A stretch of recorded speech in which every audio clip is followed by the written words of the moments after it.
Good afternoon, and thank you for joining us today. I'm Taylor Combusier, a mining analyst at Red Cloud Securities. Today's webinar features Cordoba Minerals, which is a mineral exploration and development company that is advancing its 100% owned San Matias Copper-Gold-Silver Project in Colombia, which includes the Alacran deposit. A PFS for the Alacran deposit was completed in January of this year with positive results, and infill drilling has commenced in Q2 this year to update the mineral resource and mine plan. The initial batch of assays was actually released yesterday.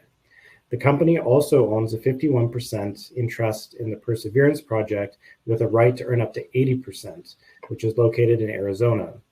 There is an exploration program, drilling program underway that commenced in October 2021, and results are pending. Today, I have with me on the webinar Sarah Armstrong Montoya, who's the president and CEO, as well as Oscar Canija, who's the project manager and geologist at Cordoba Minerals. The format of today's webinar will be comprised of two parts. In the first part, Sarah will provide an overview of Cordoba Minerals and then focus on the feasibility technical work program and the upside opportunities at San Matias. In the second part of the webinar, we'll take your questions live. So please submit your questions using the chat box and we'll get to as many as we can. I'll note that you can type them in at any point throughout the presentation. To start, we'll handle the disclosures and then get into it. So for Cordoba Minerals, there may be some forward-looking statements made on this call. I would direct listeners to the cautionary note on page 2 of the Cordoba corporate presentation located on the company's website. For Red Cloud Securities, Inc., I would highlight that this webinar is for information purposes only and should not be considered a solicitation to purchase or sell securities or a recommendation to buy or sell securities. And we note that the call does not take into account the particular situation or needs of individual investors. Participants should rely on their own investigations and seek their own professional advice before investment. Please see our most recent research located on our website for Cordoba-specific disclosures. So with that out of the way, I'll turn it over to Sarah to give you an update and what you have to look forward to with the company. Great. Thank you, Taylor. Good afternoon, everybody. Thank you for joining today. So I'm Sarah Armstrong, the CEO of Cordoba, and I'm going to tell you about our two projects. We are listed on the TSX V and also the OTC. We have two main projects. One is the Perseverance project that Taylor mentioned, the one up here on the right-hand side. That's an earlier stage copper exploration project in Arizona. And as Taylor said, we have 51% interest at the moment. That's a deal we have with Bell Copper, which is another junior TSXV listed company. And we have the right to earn up to 80%. The second project is the San Matias project, which is here in Colombia. That is a copper, gold, and silver development project. So we're currently licensing that project. It's about 70% copper, 27% gold, and around a 3% silver credit. We have just announced, as Taylor said, our pre-feasibility. We just announced our pre-feasibility study results in January of this year, which were quite economically robust, and I'll get to that in a moment. And we are underway with our feasibility study, which will support the environmental impact assessment study that we're doing here in Colombia to fully license the project. You can see over here on the right-hand side our share ownership. So we are part of the Ivanhoe Group, which is Robert Friedland. So Ivanhoe Electric has 63%, and then we have our strategic Chinese investors, JCHX, and they have 19.9% with an anti-dilution right. Our share price is sitting around 53 cents today, with a market cap of 47 million Canadian dollars. There is quite a disconnect between our share price, our market cap, and the project. The pre-feasibility study announced over a $400 million after-tax NPV, which I'll get to in a little bit. So there is a definite disconnect between our share price and the value of the project. Management team, both Mark Gibson and myself have been with Robert for over a decade in various positions in various companies. I was formerly the general counsel, and we also have Charles Forster, who is a long timer with Robert and was part of the OT Discovery team in 1994.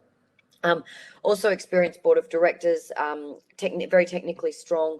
We did just announce Diane Nicholson joined our board a couple of weeks ago. She's also very strong technically and currently a CEO at IMARC and formerly Rio Tinto. We also have Luis Valencia in country here. He's a Colombian businessman in the private sector, but very strong connections to the Colombian government.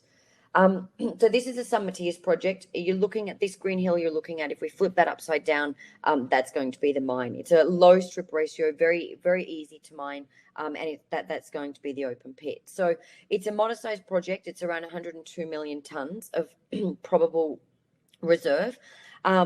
So at the moment, with the drilling campaign that we have underway, the feasibility study, we should be able to move that across to proven reserves.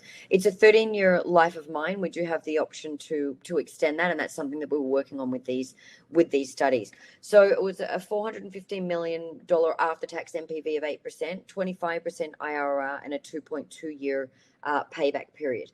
And I am hoping that we can improve on those numbers with this feasibility study.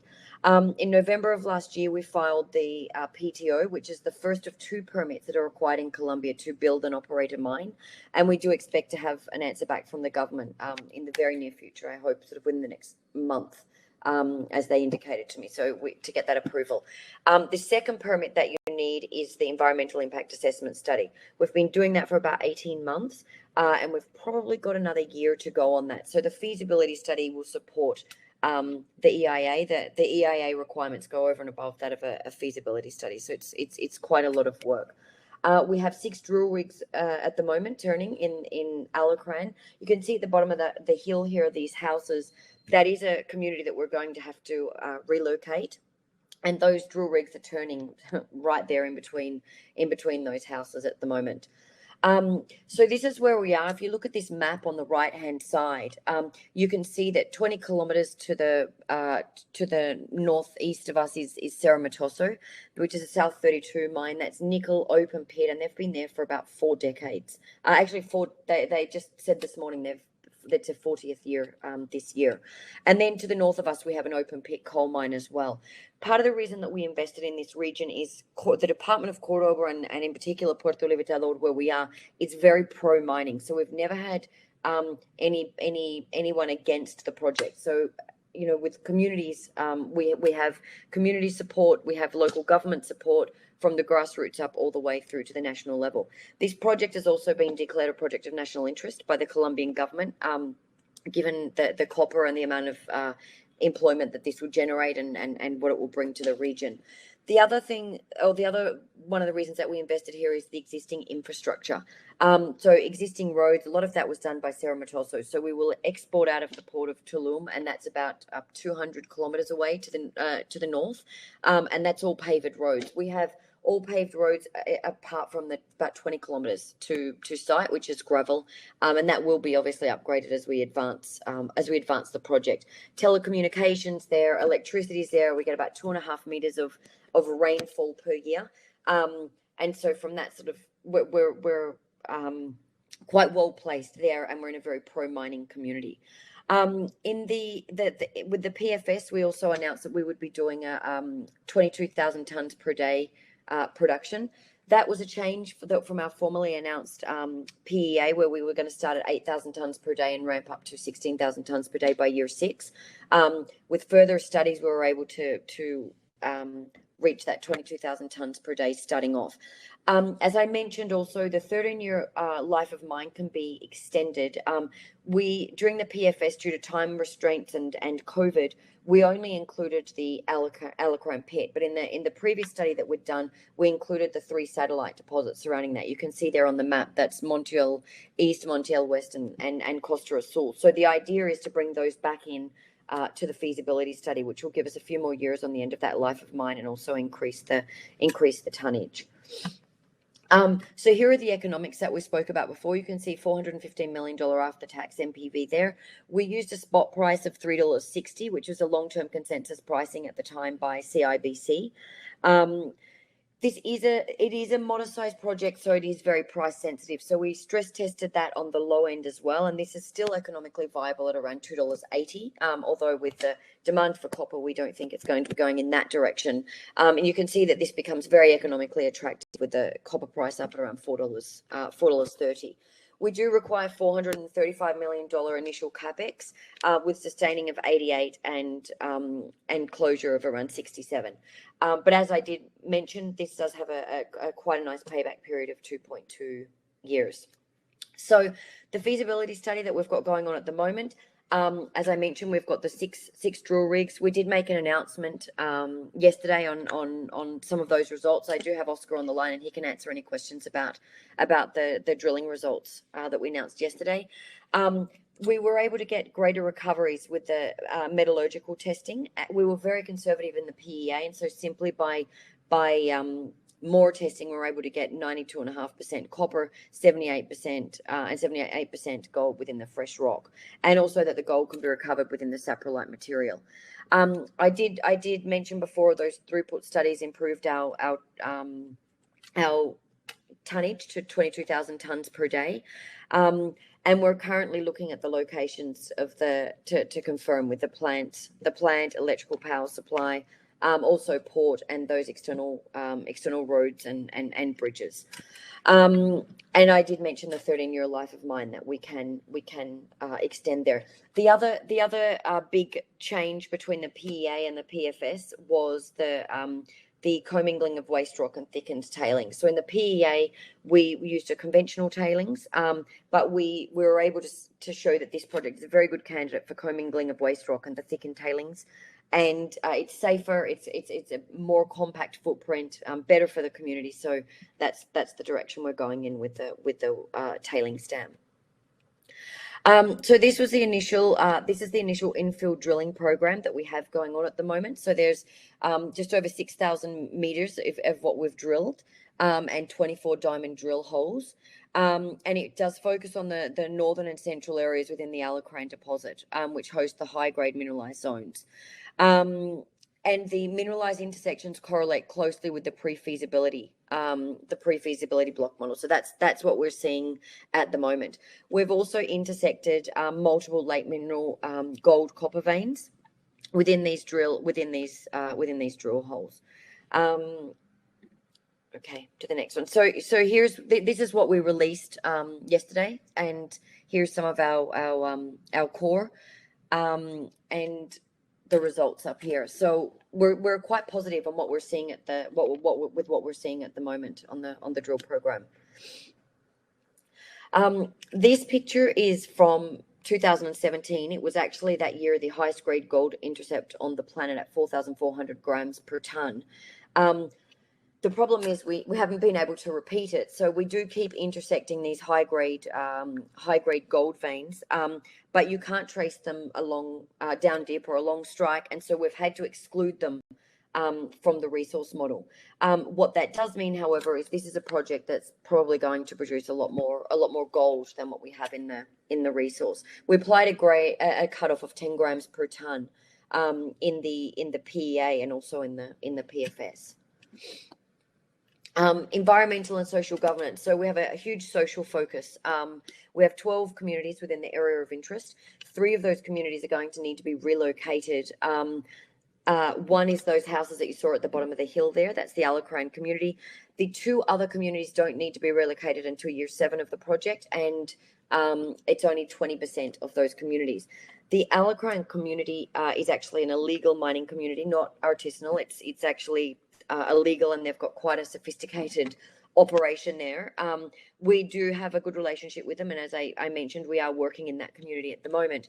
But they are actually the responsibility of the government to relocate. However, if we leave that to the government, we're going to come time to build the mine, and we're going to have 1,200 people there. So we've been working very closely with different entities of the government, and we've got some advisors for the community of Alacran, and a specialist relocation team of 19 professionals, sociologists, psychologists, lawyers, really everything that's needed that specialize in relocating and have got experience in relocating communities. And so that's a process that we're going through at the moment. We've agreed to a plan with the community, which we expect will take about 8 months. And the idea is that we will reach an agreement with them, and the relocation will be subject to the project being licensed, which is the approval of the environmental impact assessment study, and the PTO. We are creating different opportunities. This project's going to generate around 2,000 jobs. So we've made an agreement with the local institution here, government institution here, to train everybody who wants to work for the company. There's also, we're converting some of them into service providers for the company, and they're the ones who want to continue in mining that are in legal mining. We can accompany that process and help to formalize them. And you can see here all the other types of programs we have. Our office is actually mobile. It's very difficult for the communities to get to us, so we have a mobile office that goes between all of those 12 communities on a daily basis. And our drilling program at the moment in the company and with our service providers in the area has created about an extra 280 jobs as of yesterday. So it's going very well. Our second project here is the Perseverance project. So that is in Arizona. It's quite a large property, 13,000 acres. And as I mentioned, we do have a 51% interest with the right to earn up to 80%. It lies on a trend that hosts some other large projects, the most notable being their Rio Tinto's Resolution project. And it's also what our geologists think that our geology mostly resembles.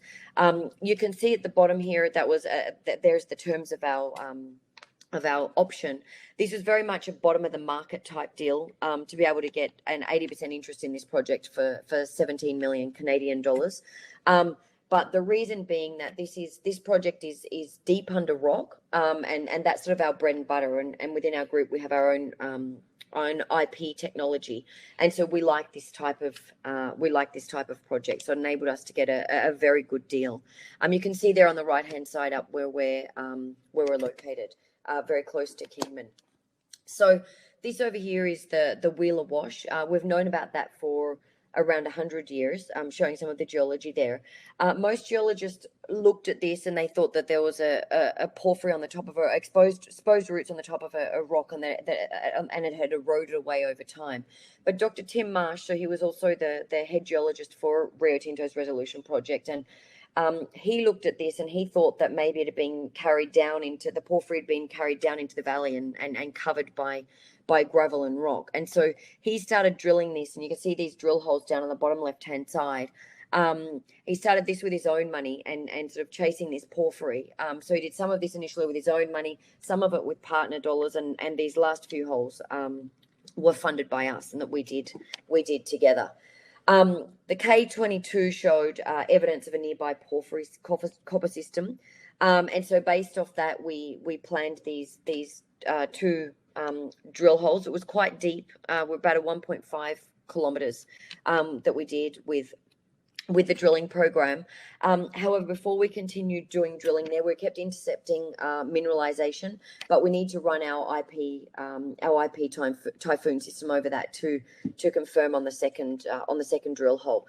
We did actually do an MT survey initially, but unfortunately it reacted to clay. Our own IP our own IP technology does not react to clay. It does go between the other companies in the group, so I think we're about fourth in line. So once I can get that, I hope to be running Typhoon at sort of the end of the year or early next year, and so we can continue drilling at Perseverance. In summary, so here's our targeted milestones. So we're currently doing simultaneously the feasibility study and the EIA at San Matias, and we hope to be filing the EIA and early next year, which will be followed by an investment decision and detailed engineering and to start mine construction at the end of next year or early 2024 and into production end of 2025 or early 2026. And as I mentioned with Perseverance, we will continue with the Typhoon survey and follow on with drilling after that. We have to spend about another 3 million Canadian dollars to take us up to the 70% interest. So our intention is to continue with that project at the same time. That's all for me. Thank you, Taylor. Perfect. Thanks a lot for the presentation, Sarah. So now we'll turn over to the Q&A portion of the webinar, and just a reminder to everybody on the line that you can type in your questions to the chat at any point. So having said that, we do have some that have come in. The first one, just wondering about your cash position and if you could outline the funding needs to get to the feasibility study and then to construction. Yeah, so we announced a few months ago that we had taken a bridge loan from our parent company. We're in very advanced discussions for funding that I expect to have an announcement maybe in the next 6 weeks. So we are very advanced in discussions with somebody to provide funding that would get us through to construction. So I can't go into too many details about that. However, the cash needs to get through the feasibility study and the EIA, remembering that the EIA is the requirements here in Colombia are huge, and it goes over and above what's required in a feasibility study. So for both of those, we're looking at about $40 million US. More than half of that is actually the cost of drilling, which is also really expensive here. So yeah, that's sort of the needs and where we're at. But we are in advanced discussions to get funding sort of through to construction. Okay, perfect. So turning to the technical side, this, I feel like we might need Oscar here with this one, but with the most recent drill results, with the release from yesterday, you outlined the carbonate base metal veins that you're seeing at depth that could potentially point towards a porphyry source. Is that something that you're going to be able to follow up on soon? And is that going to that's absolutely the intention. We keep finding, we keep intercepting these sort of porphyry these clasts indicating that there is a nearby porphyry system. So that's definitely the idea. I think something to remember on this as well is this is the first time, like the least amount of drilling that we've actually done is under this Alacran community, which is the source, and they've been mining there for over 30 years. And so this is the first time that we've been able to get those drill rigs in there. So it's actually positive on what we're seeing, and the intention is absolutely to follow that up. And Oscar and his team will be focusing on simultaneously exploring while we take this project forward. Okay, and I guess, is there anything that's been kind of learned from these new veins that is helping you at this point, or is it helping incrementally to understand maybe what's going on with that unquantifiable gold you're speaking about, or not quite? So, Oscar, do you want to take that one? Hey, how are you doing? Good, yeah, I can explain for the more or less for the CBMs or carbonate base metal that we intersect in this last program, and we reported yesterday. So in the past, in the first campaign of exploration, we showed a high grade carbonate base metal, more or less 4,400 kilograms per ton. And just now we continue to show these CBMs, this carbonate base metal, and we have a good grades, and this confirm that this is the last mineralization of the system, and this confirm that's the proximal veins or proximal structures for the porphyry. These veins or these structures get a high grade for gold, copper, and silver in some cases, and have a good results. Yeah. Okay, perfect. Okay, just turning to, I guess, looking at catalysts going forward, you got the milestones up there. In terms of drilling, you're partway through the first phase of 25,000 meters as part of a larger 40,000 meter program. Those drilling results, how long are those going to be kind of flowing in over? I hope to be having a constant news flow, to be honest. I mean, there is backups with assays. So that would sort of more be our hold up. But I hope we're having a constant news flow, and I'm also bringing in a 7th drill rig as well, to sort of speed up the process with the drilling. So yeah, I can't give you how long, but I mean, we're constantly weekly sending these in the core into for assays to the lab. So I hope we're having a more constant news flow. Perfect. Okay. Another follow-up technical question here. Alacran is considered a is Alacran considered a disseminated or a strata-bound deposit? Because CBM are not cross-cutting, are they? Is the question. Oscar, what type of deposit Yeah.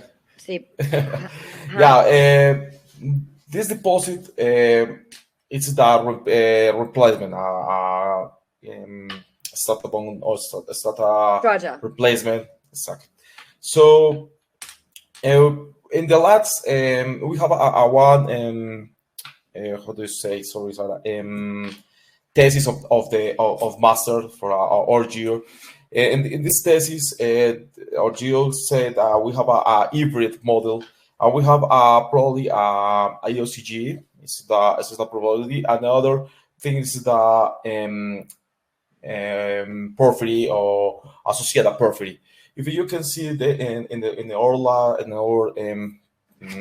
press release, the last press release yesterday, you can see that the CBMs, these CBMs is associated, yes, can come back at the yeah, I'm gonna go 11, 12 slide. Yeah. So in then maybe This one? Yeah, in this one, yeah. Or yeah, in this one. You can see there's a DCBM. DCBM is associated with the porphyry. And we can see in other structure in the veins, or not veins, in the breccias, the acidic and the acidic pressure we have in the deposit. So associated with or have a class of porphyry. This class is really, really good. It's mineralized and alterate, and this is associated with porphyry. So in the south hill, in the south area of the deposit, it's associated probably IOCG, but the principal structure of these last structures and the breccias structures is associated with porphyry. So it's every model. Also, there's a last test of the grade or the master. Okay, thank you. Okay, perfect. So we're getting down on time here. So maybe just one I'll finish up on. It's pretty topical. It's one that we were kind of speaking about before the webinar. Government. dealing with the Colombian election. Just kind of wondering, kind of what your view is, kind of going forward, and any words on that. Yep. Look, I think I'm optimistic. I think we have to find a way to work with the new government.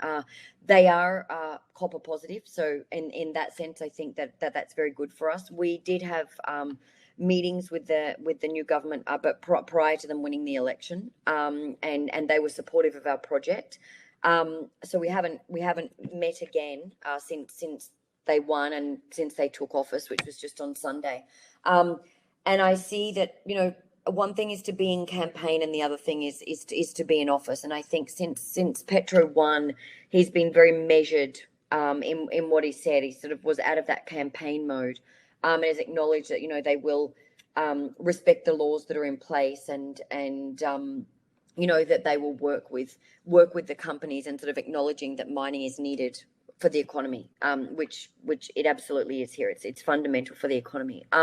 So on that side of things, that gives me, some hope. And the other thing is, the Petro doesn't have control of the Congress. So any laws that they want to change have to go through Congress, and that's going to take 3 to 6 months. But you need to have majority to pass the laws, and he has under 40%. So I don't think it's going to be that easy to implement some of the things that he was discussing during his campaign. And yeah, so I mean, we have to see how it goes. They just took office on Sunday, so we'll start reaching out to sort of the new ministers, and start working with them and continue to take this forward. But I think we're very fortunate in the sense that they're all about transitional energy and very pro copper. Excellent. Okay. Any final words for viewers or investors before we wrap up here? No, thank you for joining today, and I hope to have a steady flow of news coming out for you. And I think that this is exciting times. It's the first time we've been able to drill under the Alacran community. As I said, they've been mining there for over 30 years. So we hope to have some really good results, and that I can improve on those pre-feasibility study numbers. Perfect. And with that, I would like to thank Sarah from Cordoba Minerals for taking the time to host the webinar today with Red Cloud Securities. And thank you to everybody on the line for tuning in with us. Thank you.